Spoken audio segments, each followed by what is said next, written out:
What's going on, everybody, and welcome to another edition of the Weekly Walk-Off on the Did You Hear podcast, part of the Blue Wire Hustle podcast network. I'm Emma Houghton, and I'm joined by a very special guest today, Matt Williams. He is a writer and podcast host for NBCSportsEdge. He also is a writer for The Athletic, one of Pat and I's favorite websites. He also co-hosts two of his own podcasts, the Turn 2 podcast and the Daily Blitz podcast. And that's just his Twitter bio. He is also one of the nicest and most inclusive people I've met on Twitter. So Matt, thank you so much for being here. How are you doing? No, I'm pretty good. Thanks for having me on. Just in the craziness at the end of the baseball season, the beginning of the football season, it's intense. Yeah, so we talked a little bit before we hit record here, but what do these days look like for you juggling both football and baseball? I don't really have any days off. It's basically on my days, scheduled days. Like I have shifts. I work some places. On my scheduled days off, I'm writing for future due dates. So, I mean, yeah, I'm pretty much, I love doing it though. I mean, you know, for anyone who works in this industry, it's when you are growing up or you're outside of it and you're like, oh, I would really love to get into fantasy sports. That seems so fun.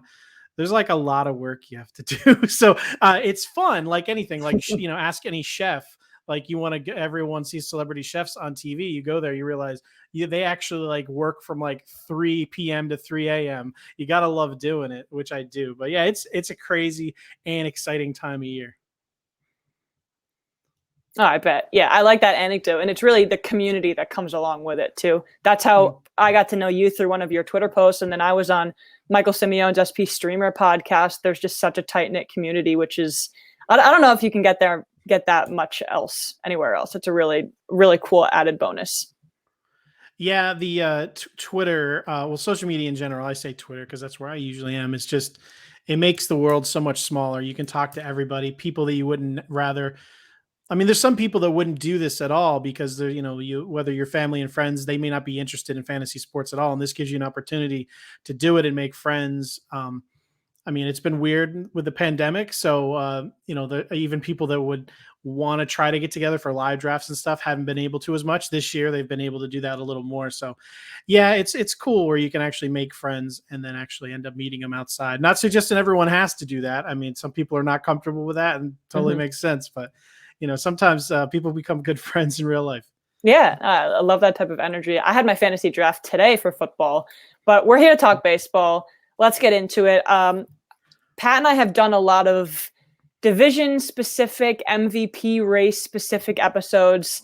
I kind of wanted to take a step back here. Pat, unfortunately, wasn't able to join us tonight. We are recording on a Wednesday, and this episode will drop on Friday as usual. But I want to talk about almost all of the contenders and some of the playoff hopefuls and focus on some specific players that are really fueling their run and what might make or break the rest of their season, and then in turn, that team's chances for the playoffs. So I'm going to start you off. Potentially one of the hardest teams to talk about if we're talking about individual performances. But if I say the Tampa Bay Rays to you, what's one guy that you focus on, and who do you think, if any, this offense first goes through? Josh Lowe. Just kidding. I'm excited he's up. I mean, I'm in a lot of draft and hold leagues, and I'm excited that he's up. He's probably going to be only up for a couple of days. God, the guy that it runs through. I mean, if they're going to really contend, they need Nelson Cruz to be a lot better than he has been. He started out really hot when they traded for him from the Twins, but he just hasn't been Nelson Cruz. So they were already good before that, but when they did acquire him, it was thought of that, you know, all right, they're going for it. I mean, I know Wander Franco has like the 35 game on base streak, which is great. Yeah. But I think if they are truly going to make that next level, I mean, Brandon Lau is going to be fine. Austin Meadows is going to continue to do what he has been doing. I don't think he'll go up or down. He's not quite the player that we once hoped he was maybe going to be at his peak. But yeah, Nelson Cruz would be the guy. He absolutely needs to turn it back onto like the beast mode that we know he can be, which, you know, wouldn't shock me. Maybe he's saving it for the playoffs, because if they get there and he gets hot, he can carry a team. At 41 years old, too. Yes. Not to go on. The incredible thing to me is that he was their trade deadline acquisition. And at the time, this is an ode to how talented this front office is. The Rays had a home run problem. Kevin Cash went out and addressed that problem. The Rays lead the league, lead all of baseball in runs scored, but their team batting average is 240. And this is a year where offense is down. We all know that. We know the whole sticky substance scandal at this point. I don't think that average is really drawing any eyes, but they score runs. That means they find other ways to do it. And Nelson Cruz has shot that home run number up, which just gives them another asset in that toolbox that just continues to throw names out there that pretty much we've never heard. Yeah, I mean, it's the Rays. They managed to find ways to win. It was a surprise that they went out there and traded assets to acquire a 41-year-old, but hey, I mean, I expect it to work out for them. I mean, in the first half, he batted .304 with 18 home runs. He has hit 12 home runs in the second half. Batting average is down to 229. Was in August, he's only batting .213. He has 5 home runs. So as long as he, continues to drive in hitters or base runners when they're on base in needed situations, the batting average won't matter as much. But yeah, they need. I think if they're going to make a serious push, then they're going to need him to be his best self, because their pitching is pretty strong, but they did some weird stuff at the deadline. Again, never second guessing what the Rays are doing. They're smarter than all of us, but they got rid of a lot of their depth. I mean, they traded Rich Hill, they traded Diego Castillo, and I'm not saying that anything they did was poor. It's just that, what are their starting rotation right now is with Patino. They got Archer back there, Michael Wacha, McClanahan, who's awesome. Love him for the future. Rasmussen and Yarborough. That's not exactly like going to strike fear into anyone. So, I mean, I think if they're going to get it done, they're definitely going to have to get it done on the offensive side. Yeah, that's exactly where I was going to go, because you see what a Charlie Morton is doing this year, who just earned himself a nice extension for next year with the Braves. I was going to ask if one specific name stuck out to you in that starting rotation. And in the bullpen, they've actually been struck by a lot of injuries, which I think people don't talk about enough, because again, the Rays are so talented. That front office is so talented. They continue to put guys out there, but they've been without Nick Anderson. They were without Pete Fairbanks for a long time. They don't have Diego Castillo, who is I'm pretty sure he was their saves leader at the time. Is there one starter that you think if he doesn't perform, this team is significantly worse? Or do you think they're all pretty much, they have a job and they have to execute it?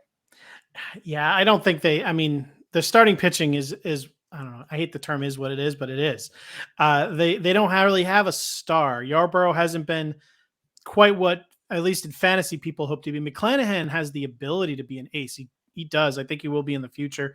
I think for them to truly make a run, it would be nice if he could maybe show a little more glimpse of that brilliance. I think their key is the bullpen, because even though they were struck with injuries, Colin McHugh has actually been pretty great down the stretch. Whether they want to bring him in early or late, he can carry a few innings.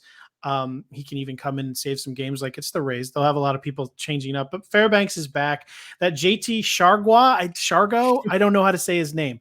But they claim they traded Castillo because they wanted him. So it's someone they were targeting. So, JB Farasian again. I don't know. I don't see these guys' names enough, so I could be butchering them. Sorry, everybody. But they have a talented bullpen. So I think it just comes down to that. If their bullpen can be lights out as usual, which I think they'll get by. But it's silly to doubt the Rays. But if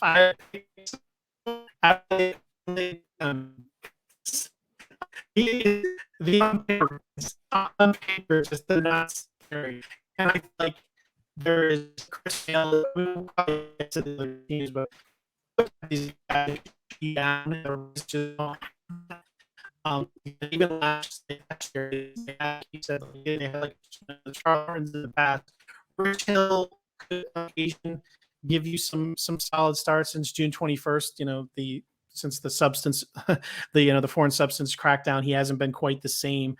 But they just lack that ace, that stopper, that person that can get, go 2 games in a series to get you a win. We said this earlier, offense is their key, and they have a lot of good hitters. So we'll see. Yeah, unfortunately, that ace would have been Tyler Glasnow. But it is an embarrassment of riches. We have absolutely no business doubting the Rays, like you said. And as of the beginning of the week, they were leading the leagues in strikeouts. They're also leading in run scores, like I said. Only 5 teams have ever led both in the entire history of Major League Baseball. So the Rays are going to be just fine. Let's shift to a team now that has more stars than non-stars, the New York Yankees. They're in a slide of late. There was a time about 2 or 3 weeks ago when Yankees fans were eyeing the division title. I was laughing them away at the time, and now it's become a bit more of a reality.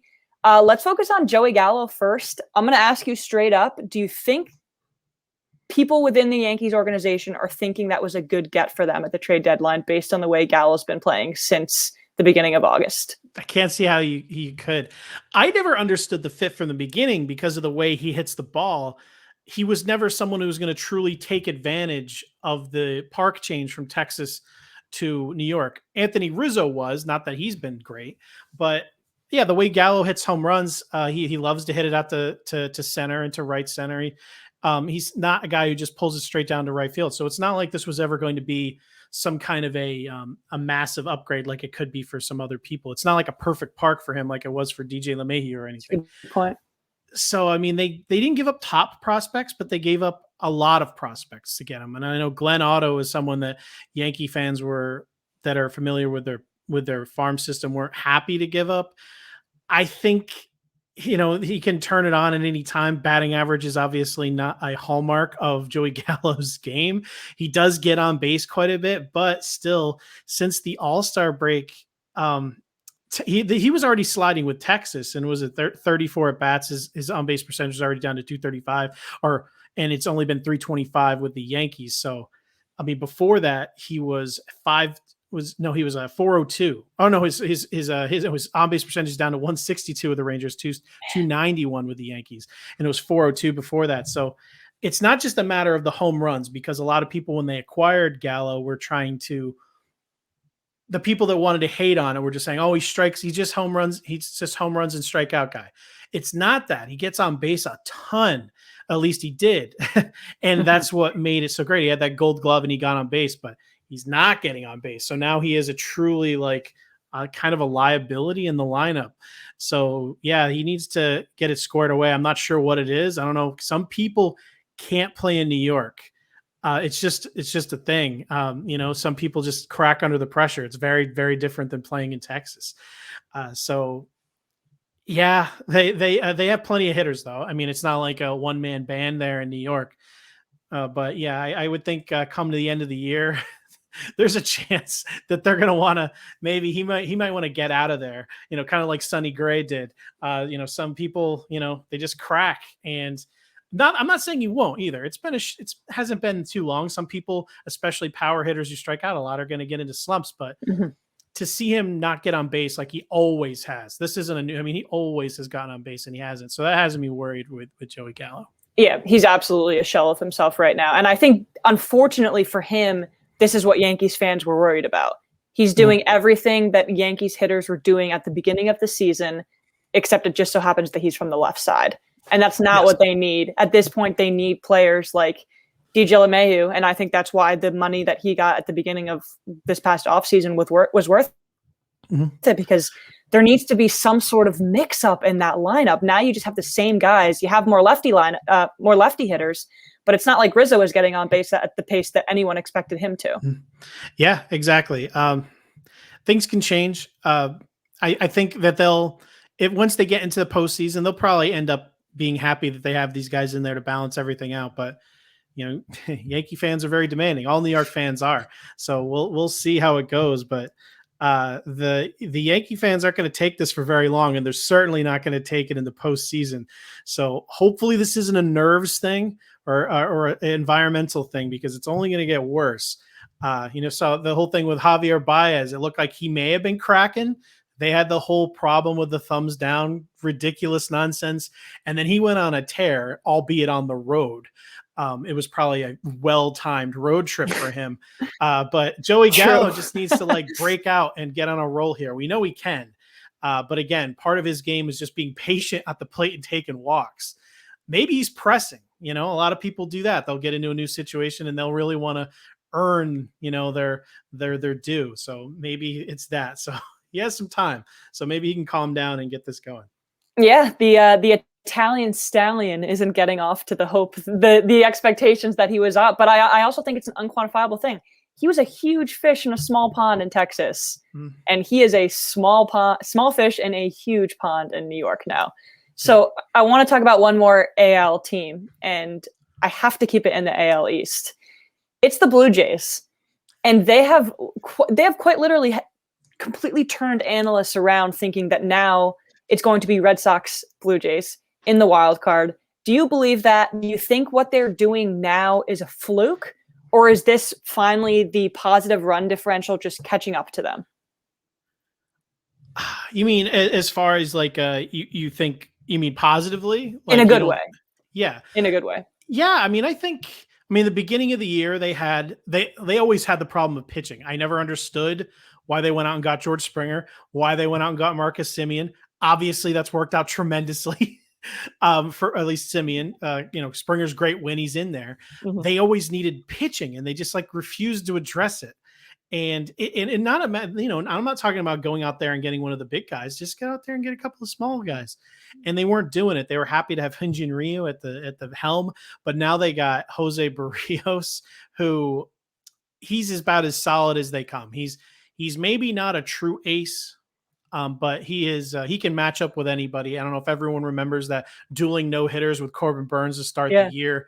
That was great. And now Robbie Ray. I don't know what they did, what's in the water in Dunedin or Buffalo or wherever it was when they first started turning around, but he's a different pitcher completely. And he is a legitimate ace. So now they have Ryu, who's not really as good as you were hoping he would be, but still fine. But then Ray and Barrios giving you those top three. And then Manoah's, he's been solid as a rookie. So at least it gives you three legitimate pitchers to go into the playoffs with. So yeah, I believe that the offense they could beat teams with no pitchers. Probably. They could go out there with just someone just tossing underhand, and they might be able to make a go at it. So now that they have real pitchers, no, it doesn't shock me at all. If Steven Matz can put together a string of starts, they could really go for it. The back end of the rotation is still a little bit of a weakness, but yeah, the front end, they can hang with anybody.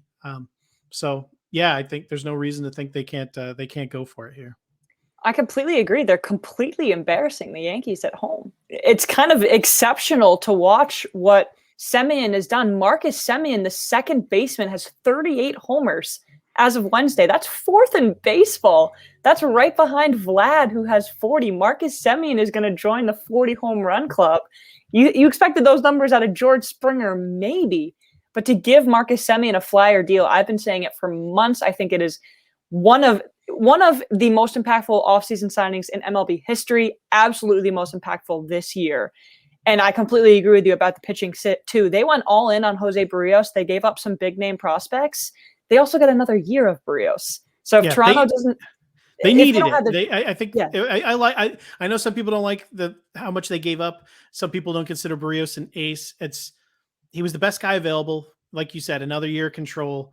Those other players were away from helping them. They have a window now. You got to take advantage of it before players get to arbitration, because they're going to try to bring Semien back, I would assume.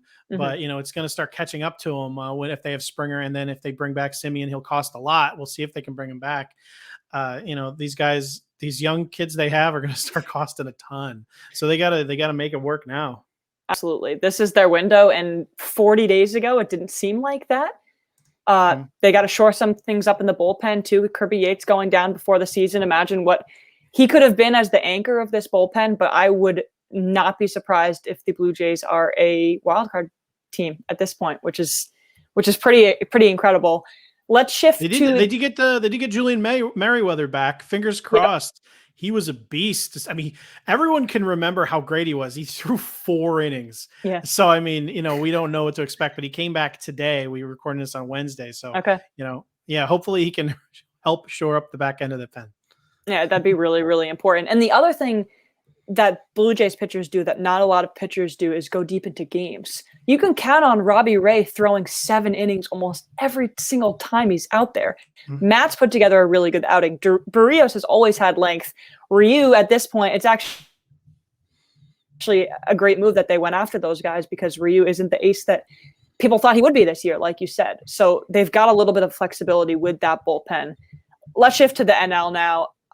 I think I've always said there are going to be 3 teams out of the NL West, the strongest division this season. I've got some crazy numbers here. The last 22 games for San Diego, they've got 10 games against the Giants, 6 against the Dodgers, 3 against the Cardinals, and 3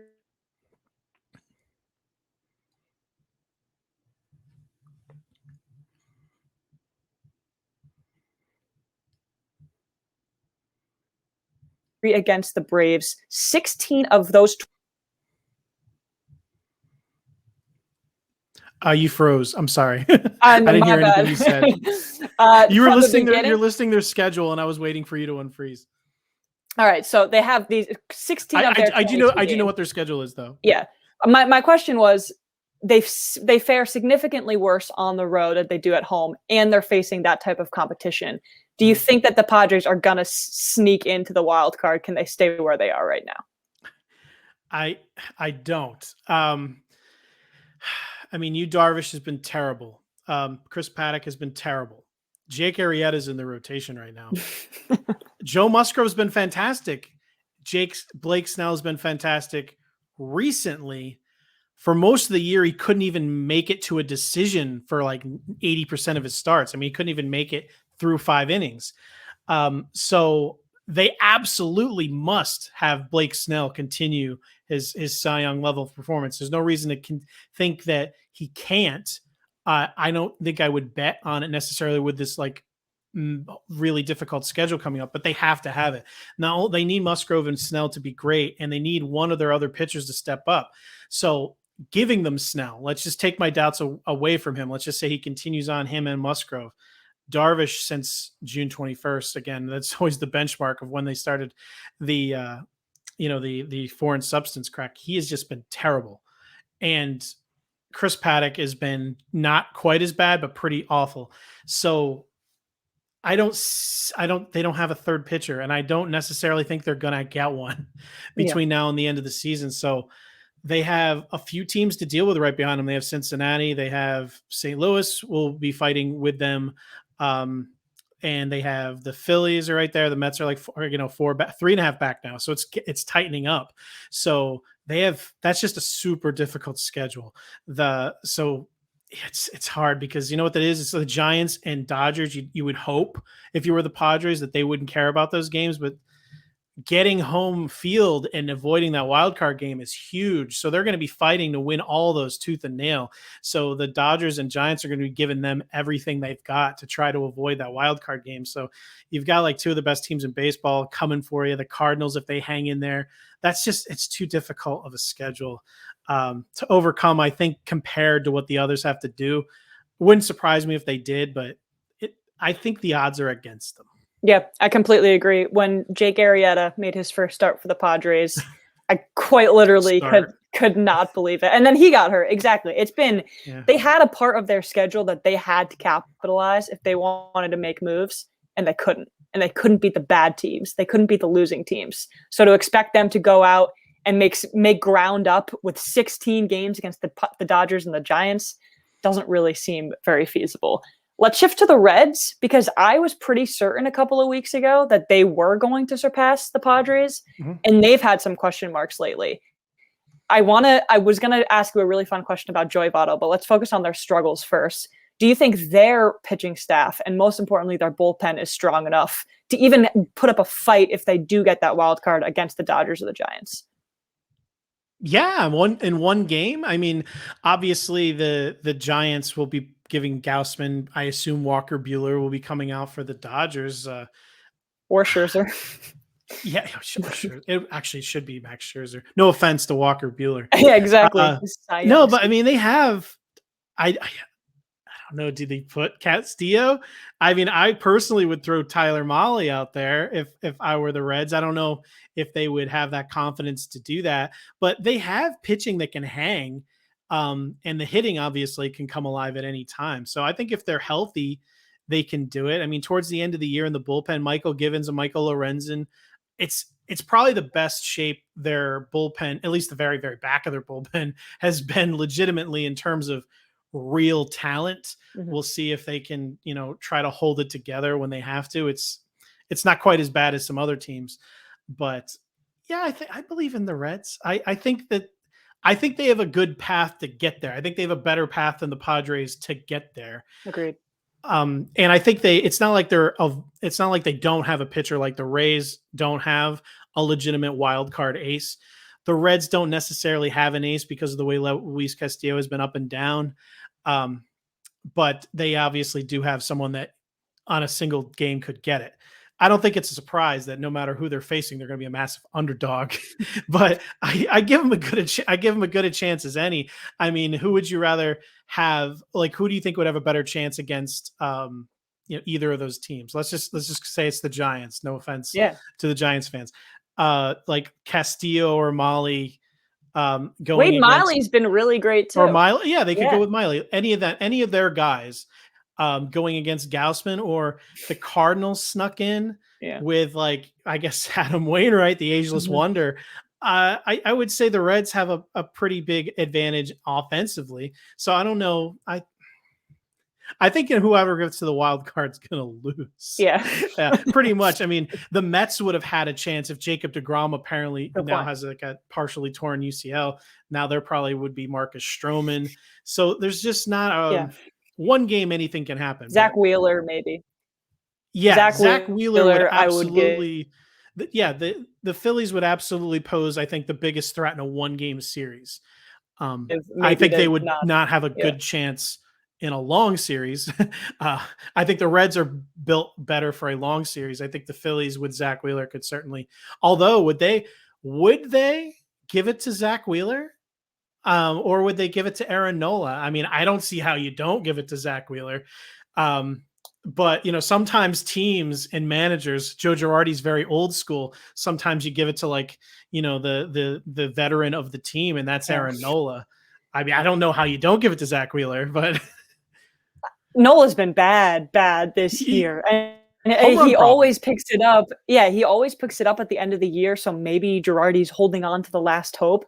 I think Zach Wheeler is going to finish second in the NL Cy Young voting behind either Scherzer or Buehler. So I don't know how you don't do it, but also, I mean, Wheeler could pitch 7 innings and the bullpen could still blow it. So the Phillies have enough problems of their own. Yes, they do. It's we keep talking about this who can match up, but all these teams are fighting, and sometimes it's not a luxury you can afford to line up your rotation the way you want it, especially for a wild card game. More than likely, these teams are just going to have to go with, Zach Wheeler or whoever we're talking about. They might have to go the game before just to make sure you get in. Max Scherzer might be going Sunday. That's a good point. And Walker Buehler could have been going the 2 games before just to make it. So, it's anything can happen, but I think it'll be an uphill climb for anybody facing those Western teams. It even really matter, because if you do on the off chance beat the Dodgers in a 5-game series, so it really, you can't win. You really can't win. I'm going to ask you the fun question now: is Joey Votto a Hall of Famer? It's a tough question. I am a small Hall person. I think like maybe a third of the Hall of Fame shouldn't be Hall of Famers. So let me, if you would allow me to give this answer, I wouldn't vote for him, but I would not protest him going in. If that's fair. Larry Walker, I don't think he's a Hall of Famer. I am not protesting him going in. It's perfectly fine. I think the Hall of Fame. Somebody that you do protest. I mean, there's so many. I mean, just some of the, like, Harold Baines, some of the oh my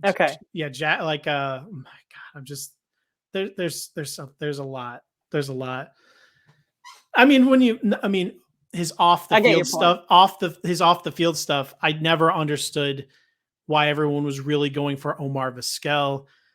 I think everyone really trumping for Scott Rowland's a little ridiculous. You know, I don't want to get in a fight with anyone. Again, I'm not. If someone's voted in, I never say anything. That's why I just said I don't want to give names. If they're in, they're in. Congratulations, good for you. But I'll argue ahead of time. The second Larry Walker got in, I'm like, all right, congratulations. Maybe maybe Todd Helton will get a few more votes. Not that I think he deserves to be in either, but it's all good once you're in. But yeah, I don't think Joey Votto should be in. Did this season? Go ahead. Did his power this season change the narrative for you at all? Not really. I think it made it more entertaining that he's a good enough hitter where he can just be like, okay, I'd like to hit home runs now. And then he does. Not that many people have the ability to do that. Mm-hmm. So I think that when I think of like Hall of Famers, I want to think of you as being like having at least a decade of being considered like the best. And I don't think Joey Votto necessarily had that. It's close though. So I said, if he were to make it, I'd have no problem with it, but he's not someone who really he had such a lull for the last few years where I just think that he kind of needed, if he was doing this for the last few years, maybe, but I just think it's just a little, he'll come up a little short. Yeah, that's fair enough. I think his on-base numbers are exceptional, but we will end with the team that you mentioned at the beginning. You're wearing a Mets hat, so I think I would be remiss to not ask about them. They've somehow brought it together. Of all the things, Pat is also a Mets fan, so I'm bummed he can't be here to ask this. He called it a circus. He thought the circus act was done. The Mets continue to Met, but I think you said it was 3.5. When we're recording right now, the Mets are 4 games out of the wild card, which at this point in the season, the Blue Jays were 4 games out a couple of weeks ago. We thought they had been out. The Mets are not out of it. Is there any chance that they can pull this off? Sure. Well, there's a couple of, the wild card's harder. I believe they're like 4 back of the NL East. And that is obviously the thing to chase down because you only have to chase down the Braves and the Phillies rather than the Padres and the Reds and the Cardinals and the Phillies. So that is what you want to do. The beautiful thing is they finished the season with 3 games against the Braves. So they only got to they're 4 games back now. All they have to do is be 3 games back with 3 to play and their destiny's in their hand. Obviously that would not be ideal. If you want to get a little closer than that, they also have 3 games against, I believe, the Cardinals as well. So they picked a good time to win some games. They have Washington and Nationals, or they have the Nationals and the Marlins, and they're winning the games. You got to do it. Earlier in the year, the thing that almost set their season on fire was losing to these kind of teams. So at least they're taking care of business, but it'll be difficult. But having those games directly up against the Braves makes it tremendously easier. Usually you don't want to face a really quality team, but obviously you want to be able to face the team that is in front of you. You can make up as much ground as possible. So yeah, if they can get through this next couple of weeks and maybe pick up like a couple more games and go into that series 2 games down, we'll see. I like the idea of having their destiny in their own hands. According to Sandy Alderson, Jacob deGrom's probably healthy enough to pitch tomorrow. So who knows?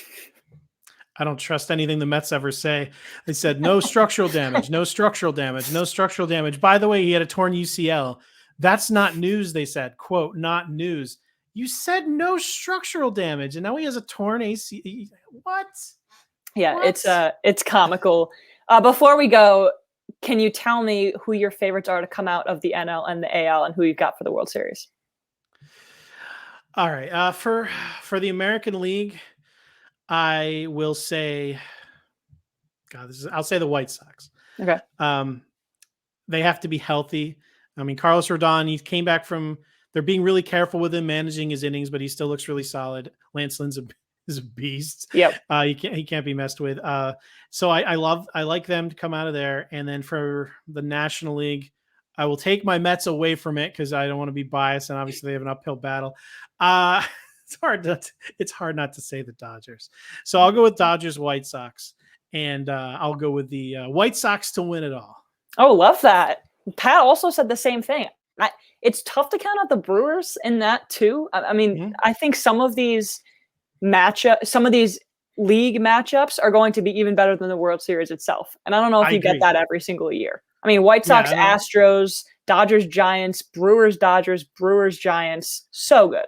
it's a small thing that I think I've seen in the past happen too much. It's the Brewers have no reason to play today. I mean, what's their division lead right now? Yeah. 13 games or I was something just going to crazy? say 13 games. Yeah. They do not have to try right now, and they're not going to have to play any meaningful games for the rest of the year. Whereas whoever they play in the first round is going to be playing, meaningful games up until that last second. The Mhm. hitters, I mean, the pitchers will enjoy getting the rest. Peralta, Woodruff, Burns, they'll get to rest their arms, which is good. They won't have to be pushed to the end of games, but you do want to keep them stretched out. But the hitters on the other teams will be really, still keen and in the zone, and sometimes that's not too good. So it's just a slight thing that's against them. I'm rooting for the Brewers though. If I had to pick one, I will be rooting for the Brew Crew because they are an interesting group there.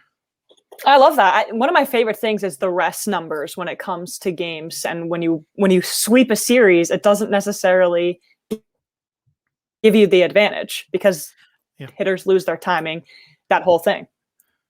Yeah, absolutely. And some pitchers like extra rest. Some pitchers hate extra rest. Yeah. So It's so yeah, funny. well, yeah. So it's weird in baseball. That's why you can't. I hate the wild card. How do you feel about the wild card day? I don't think a 162 game season should come down to a game.